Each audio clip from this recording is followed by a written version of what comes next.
good interweb? This your boy Q, back with another Geek Talk. I think this is 009 if I'm not mistaken, and I decided to do something that's the same thing, but to switch it up a little bit and do it a little different. I realized that people love to hear or see the gameplay, but then again, people love to see people actually behind the camera talking as well. So the first thing, I got everything jotted down, I'm ready, is I woke up the other day and was very excited. Had to throw a couple tweets out about it, and I had to call a couple friends, even though it looked like I was the only one generally excited about what was going on. But let me get my handy dandy switch.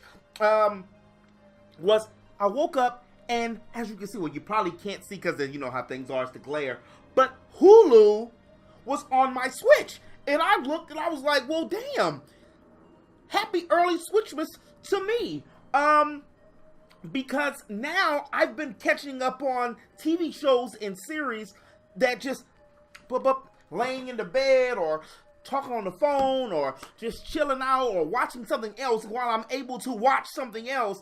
And sometimes it trips me out about how the day and age that we live in, this social internet age, or this digital age is what I like to call it, because I got like 5 or 6 devices open sometimes. Well, maybe not 5 or 6, but probably at least 3 to 4 devices, from computers to switches to phones to even sometimes I have the TV on, and that's crazy. I know. But I know I'm not the only person that does that. But I was super excited about waking up and seeing that on my Switch was Hulu. And when Hulu comes, which is the first big app-based thing for the Switch, I already know that before year end, we're going to get a whole bunch of other apps. And I do YouTube, have to wonder, when the heck are we going to get the YouTube, and when the heck are we going to get the Netflix? I heard that the Netflix release is already on the Switch, and they're just waiting for Nintendo to drop it. So I also want to see, can I get a Crunchyroll, and can I get a VRV? And you know, certain things, I don't need a web browser if you give me the other apps. Can I get an HBO Go app? What if I want to watch some Game of Thrones on my Switch? That's a lovely thought, by the way. But can we get more applications and you be able to update it, Nintendo, from where we had it before? Can it be better than the Switch? I mean, better than the Wii U? Because the Wii U was clumsy. The Hulu works pretty damn good on it, and believe it or not, I still have my little kickstand right there, and you know what, it still holds up, and I finally was able to sit there, and I took it outside, and I was just generally excited about Hulu on the Switch, and I can't wait to see what other things that they're going to have. I think that that's going to be a very great marketing tool, especially this holiday season, not only because of Mario, and then people are going to jump back into Zelda and Mario Kart, but also being able to watch your favorite shows on Hulu. So hats off and a little silent golf clap for you, because they're the first people to jump onto it. What else I have is Mario Odyssey. I already beat Mario Odyssey last week, actually, so it was only about a week it took me to beat the game. Mario Odyssey, for me, is a combination of every great Mario game, which is not a bad thing. Cappy reminds me of Flood from Mario Sunshine so much that it's ridiculous. And being able to absorb, or rather take over certain things, or certain villains or baddies, if you want to say it is Nintendo, in the game, reminds me a little bit of having the cats and the caps and the feathers and stuff from Mario Brothers 3. I feel that this Mario is much like which the Switch is, a combination of every great thing, and mix and mash it to make one great Mario. I will say it probably already jumped into my top favorite Mario games. I really enjoyed it, and I remember hearing somebody when the game first came out, like a couple days after the game first came out, that they had already had like 400 and something stars, and damn, man, that's a lot of stars or moons. I've only got about 2 something, and I was still able to beat the game. So much like Mario 64 and a lot of the other Marios, you don't have to actually get every star or moon in order to beat the game. It had a different twist with some of the villains and caps and things that you can do. I like that. I also like dressing up. So I've been playing that. I'm still playing Stardew Valley a little bit. I fell off from playing it as much because Odyssey came out and Assassin's Creed came out. So I'm playing Assassin's Creed and I'm only about 5 or 10 hours into Assassin's Creed. What I'm trying to do is I finally got a whole setup and everything, and I was able to fix my PlayStation 4, and I just have to, because if you guys remember, I was talking about my PlayStation 4 for the longest, about almost a year it seems, that it's been where it's been ejecting. It's just been spit out my games. So I found a little tutorial online. Now I have the original PlayStation 4, the first one. I stood in line to get the first one for, you know. So I have the original one, and a lot of them have that same similar problem. So my warranty was already voided almost 2 years ago. So I decided, you know, just to do a little tinkering and stop the eject button for the metal from touching the eject button. And now I can play my games. So I can still push the game in, and I just, you know, do it manually with the controller and everything. Let the software do everything. So I haven't had any problems with that since then.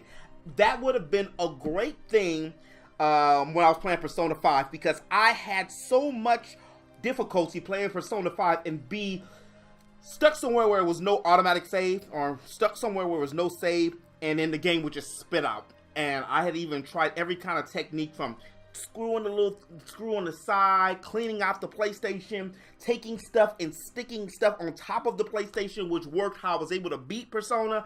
But live streaming games, it's a whole together different beast. It's a whole together different ball game. I can't be on live streaming and then the game pops out and I gotta restart this whole thing. So I'm set with that, and I might do some streaming at least once or twice a week, especially depending on how good the game is. And so far, this is my first Assassin's Creed, and I know, that's crazy. I'm a gamer. How the hell can I play The Last of Us and the Tomb Raiders and Uncharted and other action-adventure games, but never played an Assassin's Creed? It was just bad timing on my part when it comes to Assassin's Creed. It was always some other game that I was playing at the time.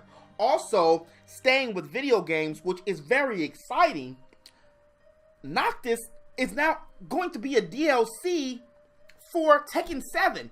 And I don't own Tekken 7 because there's so many games out this year, but I might have to go pick up a Tekken 7 to play as Noctis. And, you know, I'm more interested in the expansion of the Final Fantasy VII universe rather than the Final Fantasy 15 universe, because I feel that the Final Fantasy 15 universe is a little small compared to what the 7 is, which has like 7 or 8 games. But I know that that can't be fully expanded up until the fact Final Fantasy VII, the remaster, comes out, and hopefully comes out for all systems. That would be beautiful. But you know what? Noctis fits so well into Tekken that it's ridiculous. I even like how they put the whole thing with... Oh, look, I'm getting tongue twisted. I got excited. I love the way that the Noctis is introduced on Tekken. It makes you feel that you're actually playing Final Fantasy 15.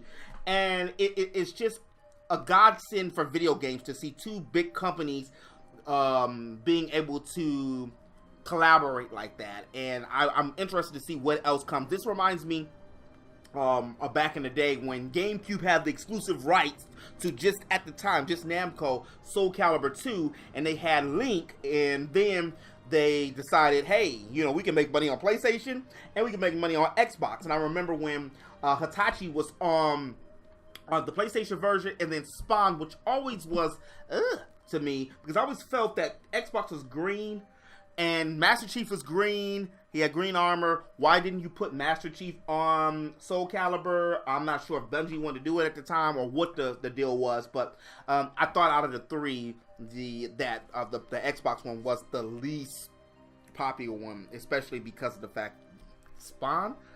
Don't get me wrong, I like Spawn, but it just didn't make sense.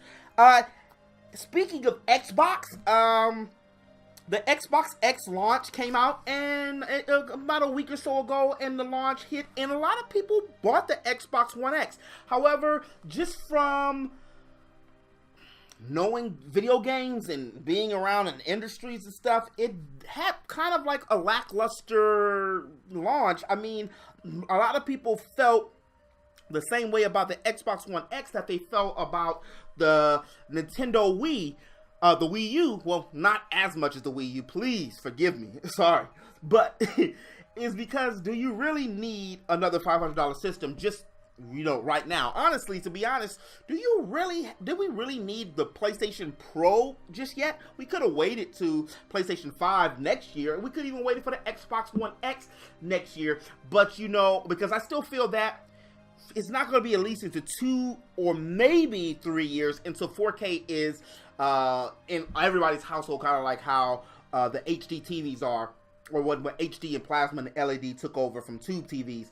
Because it's a lot of people that still have tube TVs, or they just got a plasma. Now you're telling them they have to get a 4K. And for me, I love graphics, but gameplay, story, characters are more prevalent to me rather than graphics. And from looking at the Switch and from the PlayStation 4 and from the Xbox One, I'll stick with those right now, because that's why I'm so glad I fixed my PlayStation, because I don't want to have to go and shell out another $400 or $500, and then also to fully maximize the 4K gaming, get me a nice 4K HDMI, and then get me a 4K upscaling surround sound system. That means I have to fully invest in everything, and right now, well, I can't do it.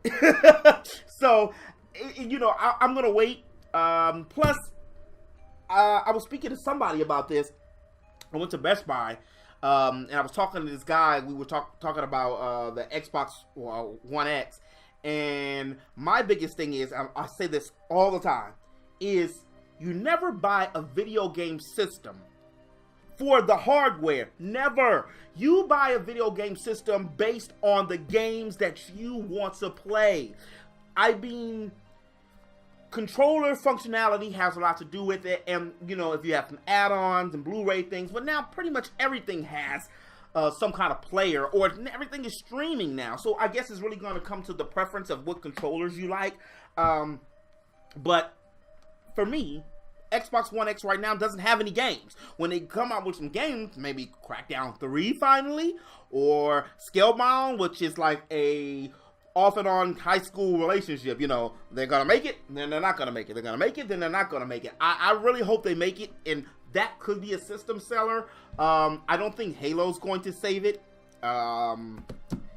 And basically everybody's going to be sitting around, especially this holiday season, with an upscaling machine. Well, it's full 4K, but with a machine that's upscaling their games, because it's all depending, just like with the Pro, what the company is going to put into the game. So if they don't want to upscale the games, then they're not going to do it. Say if the Assassin's Creed, if they don't want to do that with the Origins, they're not going to do it. It's all depending on the developer. The internet is really crazy right now, because, and I didn't even know it was that bad until I just did a search talking about this Dragon Ball Super, and this whole Khalifa it's making friends enemies, because a lot of people are very upset, including myself, about how two Super Saiyan level 2s are able to take on a God Goku when they can't even sense this man's presence. And then Jiren falls back into a meditation state, and he's just sitting there chilling like Frieza. And I am a little irritable, because while I love Dragon Ball Super and Dragon Ball Z, and think that Dragon Ball is the bar none, especially in the States, now Naruto probably is very close to being that. When you think about anime, you think about Dragon Ball Z. It's like synonymous with anime now. And now it's Naruto, if Naruto hasn't completely taken over. And I still feel that Naruto is going to be like, Naruto was like Dragon Ball, and now Dragon Ball Z is going to be like Boruto, if that makes sense, and then they can continue to do this legacy. But keeping on that page, Dragon Ball Super is heating up. I do wish that we got more information and more things that were going down rather than reminds me so much of Planet Namek, where it's been 25 episodes that we're on the Tournament of Power, and the only thing that I've continuously seen is Goku. I like Kale and I like Khalifa. I like them as Super Saiyans. I also like Kaba. I want to see Piccolo do good. I want to see Gohan actually do something. I want to see Frieza fight. I want to see, how about a Frieza versus Topo fight? You know, I want to see Vegeta. Is Vegeta going to get Ultra Instinct? Does he already know it? I mean, things are really big in anime this year. Not only Attack on Titan, which got confirmed to have a season 3, which is probably going to be out sometime next summer, I believe they said, which is crazy because that's going to be 3.5 years ahead of schedule because we had to wait so long for season 2, which for me was good but still a little unfinished. We have more questions. You have My Hero Academia season 2, and then I just started Black Clover. I was looking down at my notes. I just started Black Clover not too long ago, and it's 6 episodes, and I really like it. I'm not going to go too far into it because I am going to do like a episodic type thing when it comes to Black Clover. Gotta get my anime game up, but I like it. It's like a mix between Full Metal Alchemist, a mix between Naruto, of course, because it has a lot to do with demons and it has a lot to do with a rivalry, and it has some other aspects like with Deku, you know, the whole bottom of the barrel type dude, gotta claw yourself up. It has that with Astra, the main protagonist. Astra or Asta? I think it's Asta. But so far, so good. I'm waiting. I'm looking at VRV. Like, when are you guys going to drop the next episode? Maybe they need to check. I need to check Crunchyroll. But so far, I like it. I need to catch up on my Boruto. I was watching a few other series. I started watching Orange, which, I have a love-hate with Orange. But I started watching Orange, the anime, and I really enjoyed that. And I was very upset. Did you see how my facial features changed? I was very upset when I was initially watching it because I thought I knew how it was going to go down. And while it was only 13 episodes, it felt like the longest 13 episodes of any anime. And that, to me, was almost as painful to try to get through it because I didn't know what was going to happen as it was for me to watch, which I feel, and I'm sorry if this is not anybody's favorite, or this is somebody's favorite, but it got to the point it was a little hard for me to swallow, much like what was it, the Count of Monte Cristo anime, and I feel that that's the worst anime I've ever seen, and I powered through that shit. I watched that for all 24, 26 episodes, and I borrowed it from a friend, and that was like his favorite anime, so I kind of hurt his feelings. Sorry, dude, but the art style was cool, but the story, not so much. And of course, Marvel is being Marvel, and soon as Justice League dropped trailers, it was Black Panther that dropped trailers that, in my opinion, kind of on Justice League. Justice League looks good. Of course, I'm going to go see it, and I'm going to go see Thor Ragnarok. But Justice League, to me, looks like a darker scale version of the Avengers, which I don't know how that's going to work. Mainly all the things that I seen that Wonder Woman did on her movie, which I liked, and you know, I don't know if it was the movie that everybody's saying it is. I don't think it's the best movie of all time. I think it also has something to do with this is the premier female character, and it paved the way, much like how I feel Black Panther is going to pave the way for African American and minority superheroes to usher in a new era of things. But I feel that Wonder Woman paved the way for that, and that it had a solid story and had a solid thing. I mean, for me, it was Captain America, but in the female version, and that's not bad. I mean, Captain America is an underrated Marvel movie, and I think that Wonder Woman is the best DC movie out there, probably if you exclude Heath Ledger, his portrayal as Joker.